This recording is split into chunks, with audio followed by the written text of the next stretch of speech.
Dis Laurent, bonjour. Bonjour, T'en bonjour à fais pas, tous. on s'inquiétait. Non, Dans cette salle. non, je vais bien et je me lève très tôt le matin. Contrairement aux rumeurs lancées sur la Charente Libre. C'est hors sur la Charente. Alexandre, oui, Oui, ça va. très très tôt. Plus tôt que lui des fois. Première question qu'on se posait. T'es là en tant qu'entraîneur adjoint ou en tant que demi-mêlée? Alors, entraîneur adjoint. D'accord. Le panneau, là, Bien sûr, c'est à sa sur carte. la feuille vendredi à Grenoble. Il va me manquer la passe à gauche. Donc, à gauche, ça va être compliqué de lancer l'attaque. Donc, vaut mieux entraîneur adjoint. Bon, plus sérieusement, après la victoire sur Agen vendredi dernier, vous êtes 7ème avec 26 points. On a juste basculé au tiers de la saison. Pour le staff, c'est satisfaisant?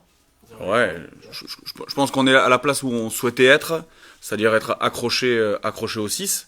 La saison passe, déjà un tiers des matchs, avec des bonnes surprises et des mauvaises surprises, on va pas se le cacher, mais on est là où on voulait être. Ouais. Face à Agen, on regardait un peu les stats. On s'adresse à l'entraîneur en charge de la discipline. Vous êtes pénalisé que 6 fois, avec seulement 42% de possession, 90% pas loin de réussite sur les plaquages. Vous en faites 147. C'est quasiment parfait, rayon discipline. Ouais, les joueurs ont vraiment compris que maintenant que la discipline était un vrai secteur de performance, un critère de performance pour gagner une rencontre. Quand on voit le score final, hein, 30-29, clairement, tu prends une pénalité de plus, ça te suffit pour perdre ce match. Donc oui, ils sont très à l'écoute. Ce qui est très plaisant, c'est qu'ils viennent au-delà des réunions officielles que je fais, le retour officiel que je fais avec le groupe. Ils viennent individuellement poser des questions sur l'attitude faisable, pas faisable. Donc pour eux, comme la touche, comme le jeu d'attaque peut être vraiment un élément pour gagner les matchs. C'est quelque chose que tu avais répété en arrivant il y a quand même 2 ans, Ouais. qui était loin d'être acquis, quoi. Ouais, c'était pas quelque chose. La discipline, j'ai vu des clubs faire venir des arbitres sur une intervention dans l'année. C'est pas du tout suffisant, c'est pas pertinent. Je vais même dire que pour les joueurs, ça leur glisse dessus et il n'y a pas de réception. Alors que là, on est toutes les semaines. Toutes les semaines, il y a un retour. Toutes les semaines, les joueurs plus ou moins fautifs sont affichés à l'écran et ça, ils aiment pas trop ça, et ce que je peux comprendre. Donc voilà, donc oui, c'est une vraie prise de conscience. Et au-delà de la punition, entre guillemets, c'est vraiment se dire, c'est un critère de performance. Si on ne fait pas de faute, on est capable de gagner. C'était seulement la deuxième fois de la saison que vous avez copié de moins de 10 pénalités Oui. dans une rencontre. Ouais, je le sais parce que je paye les chocolatines, si tu veux, à chaque fois. Donc en dessous de 7. 7 maximum. Mais là, c'est Johnny May qui s'en est occupé. Il y a eu un autre match à 7, ça c'est 50 On points. reçoit Ouais. pas la chocolatine pour 50, Chocolatine pour 50 quoi. mais ça rentre Ah personne. bah oui, oui, oui. Ah oui, oui, oui. Ah ouais, je les commande la veille. Parce que sinon, sinon ça passe pas. Ça devrait être les standards, moins de 10 pénalités. Ouais, 10 maximum. Il faut vraiment viser de Ouais, 10, régularité. 10 maximum, ce qui m'intéresse pas, c'est qu'on soit à réaction. C'est-à-dire que la semaine d'avant, on avait été très pénalisé à Béziers.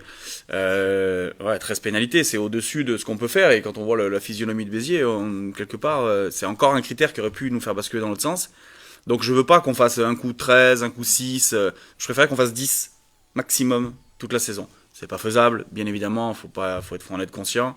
Je rappelle juste que Vannes, l'année dernière, qui est monté en top 14, et on ne veut pas monter en top 14, attention, hein, c'est pas l'ambition du club, a fini premier en termes de discipline, c'est-à-dire que c'est l'équipe la moins pénalisée. Ça les a probablement aidés à monter d'un étage supérieur. En plus, on sait qu'Alex a fait de la défense le socle de son projet de jeu. Il ne peut pas y avoir de bonne défense sans discipline. C'est impossible. La défense fait partie du rugby. Attaquer l'attaque, c'est une de ses phrases favorites. Et il a raison. Et donc la défense, c'est très dur. Rester concentré, plaquer, se relever, ne pas être hors jeu, c'est très très dur pour un joueur de haut niveau, mais c'est le job d'un joueur de haut niveau. Pour l'instant, le SA15 a reçu entre guillemets que des cartons jaunes pour fautes répétées.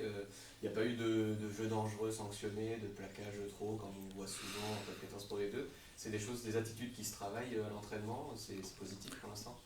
Pas forcément à l'entraînement, parce qu'on n'arrive pas à retrouver l'intensité d'un match à l'entraînement, et ce qui est normal, hein, on ne veut pas péter les mecs à l'entraînement. Par contre, on voit énormément de clips avec les joueurs, on voit énormément de choses, et suivi par quelqu'un qui s'occupe de la discipline dans un staff, ils sont alertés, quoi, parce que le coach des avant, le coach des arrière ne peut pas tout faire, et souvent la discipline est mise un petit peu de côté, parce que dans la semaine passe assez vite. Mais quand il y a quelqu'un comme moi qui s'occupe vraiment que de ça, ils ont vraiment un référentiel pour pouvoir savoir ce qu'ils peuvent faire, ce qu'ils ne peuvent pas faire. Et ça, c'est très intéressant pour eux. Et du coup, ça les fait évoluer. Et ils savent que dans leur profil de joueur, un joueur qui est très bon en touche, et qui a un minimum de fautes, parce qu'ils ont leur standard faute à l'année, un très bon deuxième ligne qui est très grand, etc., mais qui prend un carton jaune par match, va moins intéresser un club que le même profil qui prend 0 carton à l'année. Forcément, on veut jouer à 15 tout le temps. Donc oui, ça fait partie de leur profil aussi, et de leur CV professionnel, et de leur évolution de carrière. Le championnat il est de plus en plus serré. Il y a des matchs, comme tu l'as dit, la SA15 Agen aurait pu se jouer à une pénalité près. Il y a beaucoup de matchs qui, dans les toutes fins de match, peuvent basculer sur une pénalité. À Colomiers, ça aurait pu être le cas. Face à Provence, il y a une dernière mêlée qui peut aussi être le cas. C'est le scénario qu'on déteste un peu quand on est arbitre. Si tu reprends ta casquette d'avant, c'est le scénario où on peut, avec une pénalité, faire basculer. D'avant sa carrière, pas d'avant oui. dans le club. Non, je crois que c'est tous les staffs qui détestent ça, ces scénarios de perdre ou de gagner à la dernière minute sur une pénalité. Et je crois que nos joueurs sont plutôt avertis là-dessus. C'est quelque chose qu'ils ont conscience. On entend souvent Tanguy à côté de nous ou Alex crier discipline sur des situations, des momentum comme on les appelle. Et tu parles de la fin de match, mais il y a aussi des moments clés dans une rencontre où c'est le moment de ne surtout pas faire de faute. Et donc ils sont très très à l'écoute. Et oui, je pourrais répondre à ta question clairement. Oui, on n'aime pas du tout ça, perdre ou gagner à la fin. On préfère gagner largement et perdre. Si on perd, jamais, c'est mieux. Et quand on est arbitre, parce que sur ces deux séquences-là, Colomiers et Provence, il n'y a pas forcément de décision qui est prise. Comment on se place à la 80e minute d'un match où on peut faire basculer le score? Il y a le métier d'arbitre qui rentre en compte. On l'a vécu. Je l'ai vécu, ces situations. Alex aussi les a vécues. On est SA15, donc forcément, on a les boules. C'est pas le terme, si on peut avoir les boules. Mais on peut comprendre aussi le métier d'arbitre. Et je peux comprendre, même si Tanguy n'est pas d'accord avec la décision de Benoît Rousselet, par exemple, sur Agen, de ne pas arbitrer, voilà, on a discuté avec lui, ne pas arbitrer les entrées latérales d'Agen, des joueurs d'Agen. Il y en a, on peut en compter 3 facilement. Il y a faute, il a décidé de les trier, ce qui peut arriver tout à fait pour un arbitre. Un arbitre trie des fautes, sinon ce serait 70 pénalités par match. Heureusement que l'arbitre fait ça, c'est ça le terme arbitrage. Là, il a décidé, on a discuté avec lui très calmement. Bon, voilà, on aurait préféré qu'il décide différemment, arbitrer la faute, ça aurait peut-être pas permis derrière la mêlée et derrière le jeu au pied, magnifique jeu au pied, attention, des joueurs d'Agen qui nous ont baladés sur ce jeu au pied. Justement, M. Rousselet, il a aussi refusé un essai à Clément Santubéry en début de deuxième mi-temps, en rallye dernier, ça a fait beaucoup parler, dans le stade toute la semaine aussi, on n'arrête pas d'en entendre parler, pour un pied sur la ligne de touche. Quel regard tu plantes? Vous avez vu et revu ces images? Alors on les a vus et revus, en direct ça me semblait pas évident. Je faisais confiance à Philippe Bonnour, l'arbitre vidéo qui était dans le quart. Et moi je pense que le pied en se relevant de Clément touche la ligne. Et la décision la plus logique, la plus compréhensible de tous, pas pour les angoumoisins bien évidemment, mais on va dire pour les observateurs du rugby, c'est de refuser l'essai. C'est la décision la plus logique. Des fois on prend des décisions comme ça, les arbitres prennent des décisions qui leur semblent la plus logique, la plus compréhensible pour tous. La décision de terrain, c'est essai. La décision de terrain, c'est essai, parce que l'arbitre ne touche, lui dit je ne pense pas que le pied soit en touche, mais il faut quand même le vérifier parce que c'est très limite. Et donc il revient à sa décision. Donc, le pied, en se relevant, il touche la ligne. Alors c'est une pelouse synthétique, donc on verra jamais de traces comme quoi le pied a touché la ligne, mais ça me semble la décision la plus logique et la plus sensée à prendre. Il faut s'inverser. Si on se retrouve à la place d'Agen, accorder un essai comme ça, on aurait très clairement crié peut-être au scandale. Donc je pense que c'est la décision la plus logique. Dernière question. Il y a le carton rouge de 20 minutes qui est à l'étude et qui va peut-être même être intégré aux différents championnats dans les prochaines semaines. Quel est ton avis d'ancien arbitre et maintenant d'entraîneur? Alors la Ligue nationale de rugby et la Fédération française de rugby sont contre totalement. Ils ont fait un communiqué officiel à World Rugby pour des raisons qui s'expliquent très très bien. Si vous avez pu vous procurer le courrier, je vous le filerai si vous ne l'avez pas. Il est très bien expliqué, ils expliquent pourquoi ils sont contre et je suis totalement d'avis avec eux. Je suis totalement contre cette décision qui dénature le carton rouge en lui-même, qui est la décision ultime. Bien sûr qu'il y a des erreurs, parce que les arbitres peuvent attribuer des cartons rouges. Le bunker est un excellent palier entre le carton jaune, le carton rouge, qui est décidé par d'autres arbitres vidéo au calme. Ils ont 20 minutes pour le décider. Enfin, C'est vraiment très très bien. Donc, c'est 10 minutes. Ils ont 10 minutes pour le décider, c'est le temps du carton jaune, pardonnez-moi. Donc ça, c'est une bonne alternative. Moi, je suis totalement contre, ça dénature le carton rouge. Donc du coup, et puis des équipes gagnent à 14. Ça ne veut pas dire que ça n'empêche pas la victoire d'une équipe. Donc ça ne dénature pas notre rugby d'avoir ces cartons rouges et d'avoir des équipes qui finissent à 14, voire à 13 s'il y en avait deux. Donc oui, totalement contre. Pas forcément même consulter les arbitres, ça fait un grade supplémentaire de sanction, peut-être de la compréhension en moins aussi. Ouais, je sais pas quel est l'objectif. J'arrive pas à comprendre les objectifs de la World Rugby pour attribuer ça. Je pense ils veulent soi-disant attirer beaucoup plus de monde dans les tribunes, mais ça c'est valable en Australie ou peut-être en Nouvelle-Zélande parce que les stades sont vides, on va pas se les cacher. Mais le top 14 et la Pro D2 ont des stades pleins tout le temps, des affluences télé incroyables, Canal+ le dit, donc c'est pas valable pour la France en tout cas. Donc la fédération et la Ligue nationale de rugby et Laurent Cardona sont contre. Le dernier ça vaut pas grand chose, mais les deux premiers c'est très important. Oui, je vous laisse. Et la couronne va au Cap Ferré ce week-end, si vous voulez savoir. Elle était bien cette conférence de presse? Laquelle? Celle-ci. Celle-ci, elle est toujours bien. Non.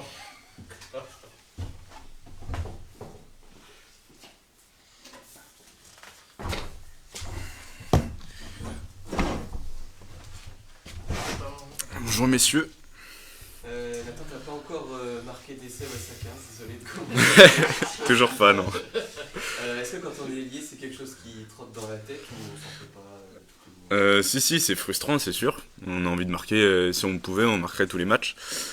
Mais après, c'est pas le but ultime. On peut très bien marquer en faisant un mauvais match et ne pas marquer en faisant un très bon match. Donc c'est pas forcément l'objectif à chaque fois, même si on y pense forcément. Ouais. Ça chambre un peu dans l'effectif sur ce Pas pour l'instant. Pas pour l'instant.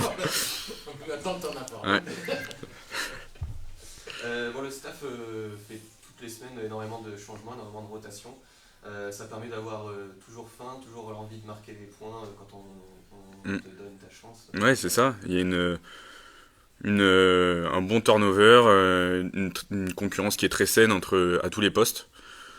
Il y a un effectif très complet, donc forcément, dès qu'on a notre chance, on a envie de bien faire mieux que le copain. Et oui, et puis, dès qu'on a notre chance, on la saisit. Ouais. Vous allez à Grenoble, que tu connais bien, on les a vus s'imposer la semaine dernière à Oyonnax de fort belle manière. Ils sont en grande forme.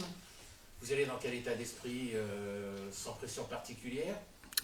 Ouais, on a vu leurs résultats la semaine dernière, et puis ça fait quelques semaines déjà qu'ils sont en grande forme. Je crois qu'ils sont premiers ex-aequo. Donc on y va, on sait à quoi s'attendre. On y va pour performer, c'est sûr, on y va pas pour perdre. Mais on y va, oui, on y va sans pression. On s'est dit qu'il fallait entreprendre et c'est ce qu'on va essayer de faire. Tu as vécu la belle dynamique du club la fin de saison dernière. Tu as l'impression qu'ils sont repartis sur la même dynamique ou changé quelque chose? On dirait, après chaque saison est différente. Ouais, ils sont dans une bonne dynamique. Après, je sais pas si ça fera comme la saison dernière. On va essayer de stopper cette dynamique, mais voilà. Je regardais ce matin les stats de possession et d'occupation, c'est assez étonnant. Grenoble est une équipe qui pointe en deuxième partie de tableau, aussi bien sur la possession que sur l'occupation. Par contre, elle est particulièrement efficace. C'est quelque chose, quand tu y étais, qui était un peu une marque de fabrique, c'est quelque chose que vous avez noté. C'est une équipe qui utilise beaucoup les ballons de turnover. Ouais, tout à fait. Sur turnover très efficace, il y a une ligne de 3/4 qui est très performante, qui a beaucoup de pattes, beaucoup de mains. Donc oui, c'est quelque chose c'est dans leur point fort, dans leur ADN, et on sait qu'il faut se méfier de ça. C'est quelque chose dit que vous-même au SA15 vous travaillez beaucoup, le passage du statut de défenseur à attaquant. Ça te plaît ce système de jeu? Non, c'est ça, les formes de jeu se ressemblent beaucoup, même dans les systèmes, on retrouve des similitudes entre les deux clubs. Et oui, c'est un jeu que j'apprécie. Ouais. Donc le staff vous a pas forcément mis la pression du résultat cette semaine, c'est 6e semaine de bloc, long bloc, match face à un premier. Ça veut pas dire que vous y allez sans condition. Exactement, on va jamais, on se déplace jamais, ou on reçoit jamais pour perdre un match. Sur la feuille, il y a que des mecs qui ont faim, je pense, donc c'est comme tu l'as dit, c'est le dernier match du bloc, donc forcément on va y aller, on va tout donner sans pression. Ouais. Comment vous vous sentez d'ailleurs pour une fin de bloc, un bloc aussi de 6 matchs? Avec les rotations, ça permet de se sentir toujours... Ouais, c'est ça. Il y a, c'est sûr, un peu de fatigue, mais comme pour tous les clubs. Après, avec les prépas physiques, ils ont su alléger les entraînements quand il le fallait. Cette semaine, c'était un peu plus léger, mais c'était très qualitatif. Donc on arrive et on est en forme pour jouer vendredi. Sans trahir de secret, tu le savais depuis plusieurs semaines que tu serais titulaire sur ce match à Grenoble. On en avait parlé avec Alex, mais j'étais pas serein jusqu'à ce que la compo soit annoncée. Ouais. Ouais, ça veut pas dire que tu te préparais depuis... Non, pas du tout. On prend les matchs comme ils viennent et on prend chaque match qui arrive l'un après l'autre. Grenoble, tu l'as dit, reste sur une grosse série d'invincibilité à domicile, un peu comme Dax avant votre venue à la fin du dernier bloc. C'est une motivation supplémentaire de se dire qu'on peut vraiment marquer les esprits en gagnant, comme vous l'avez fait à Dax, mettre fin à une grosse série d'une équipe. Ouais, mais jusqu'à maintenant, enfin, on avait été très bon à l'extérieur. Béziers nous a fait défaut, on n'a pas envie de reproduire la même chose. Et c'est sûr que le stade des Alpes, c'est un magnifique stade. La pelouse, elle est incroyable. J'espère qu'il y aura du monde. Et forcément, oui, ça donne un petit truc en plus, une excitation en plus. Et ouais. Pour y être allé, en Pro D2, justement, ce stade, il est magnifique, comme tu dis. On a l'impression parfois qu'il sonne un peu creux, on le ressent du terrain. Ça dépend les périodes. Pour les phases finales, il semblait ce n'est pas trop creux. Il commence à faire froid, peut-être que les gens ont envie de sortir. Mais ça n'enlève rien à sa pelouse. Ouais. Dernière chose, tu es lyonnais, on en avait parlé. Oui. Tu es presque à la maison à Grenoble, donc c'est tout près. Tu y as joué l'année dernière. Tu vas avoir les proches dans les tribunes, non? Ouais, c'est ça. J'ai demandé 10 places à GG. Donc j'aurai du monde dans les tribunes. Je connais les mecs contre qui je vais jouer, donc forcément il y aura cette petite excitation en plus. C'est que c'est les vacances derrière. Je resterai là-bas. Ouais. Tu prends pas le bus en cours, Non, mais on y pensera après. On reste concentré sur le match pour l'instant. Tu connais bien les joueurs en face, tu connais bien leur but aussi. Ça peut être... J'espère qu'il me sourira. Ouais. Tu connais la route. Ouais. Bon, merci Nathan. Merci, Nathan. Merci à vous.